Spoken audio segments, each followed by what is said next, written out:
Assalamualaikum warahmatullahi wabarakatuh. Selamat datang di channel YouTube Jejak Sejarah. Sejarah akan membuat kita lebih maju dan berpengalaman.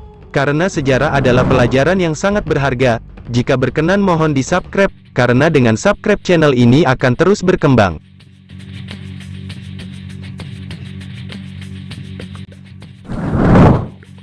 Nah, Sobat Jejak Sejarah, kali ini saya akan membagikan sedikit pengetahuan mengenai mengapa orang Aceh membuat gagang rencong melengkung. Bukankah itu akan membuat perut mereka tertusuk karena rencong diselip di depan? Simak video sampai habis. Tulisan ini bersumber dari akun Facebook Teku Malikul Mubin. Beliau membagikan cerita ini di akun Facebooknya.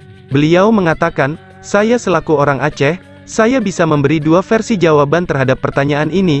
Ketika masa kecil dulu, saya pernah menanyakan tentang gagang rencong yang melengkung ke atas itu kepada saudara saya. Soalnya, pada acara seremonial di kampung saya diharuskan memakai pakaian adat lengkap dengan rencong di pinggang. Gagang rencong itu mengenai perut saya, sementara mata rencong dalam sarungnya yang diselip agak miring mengenai pangkal paha saya. Saya merasa tidak nyaman, makanya saya tanyakan itu. Tapi saya tidak menemukan jawaban, karena saudara saya juga tidak tahu."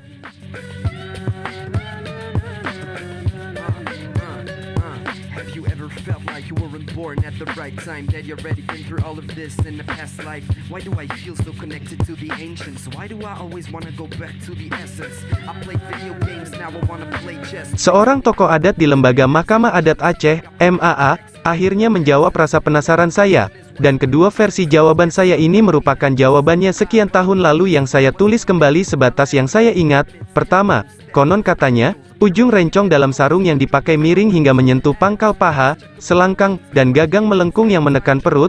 Posisi seperti itu disengajakan agar para pria yang memakai rencong tidak bisa membungkuk. Tujuannya, agar tidak bisa memberi hormat kepada penjajah Belanda. Walau sekedar membungkuk, dalam Perang Aceh pun tentara Marsose Belanda menggunakan rencong untuk mengimbangi kekuatan dan kegesitan pejuang Aceh.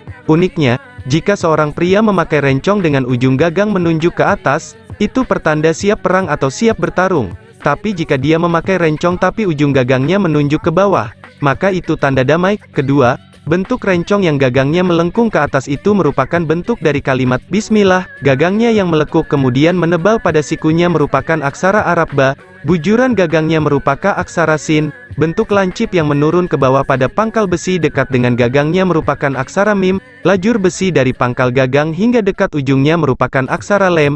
Ujung yang meruncing dengan dataran sebelah atas mendatar dan bagian bawah yang sedikit ke atas merupakan aksara H. Rangkaian dari aksara Ba, Sin, Lem, dan H itulah yang mewujudkan kalimat Bismillah. Oh ya, referensi tentang rencong terinspirasi dari kalimat Bismillah juga bisa dibaca dalam buku Aceh yang Kaja Budaya yang ditulis oleh Teuku Ali Basyah Talsya. Buku yang diterbitkan pada tahun 1972 itu masih menggunakan ejaan lama yang belum disempurnakan. Penyumbang bahan Iskandar Norman, dibagikan oleh Facebook Teku Malikul Mubin.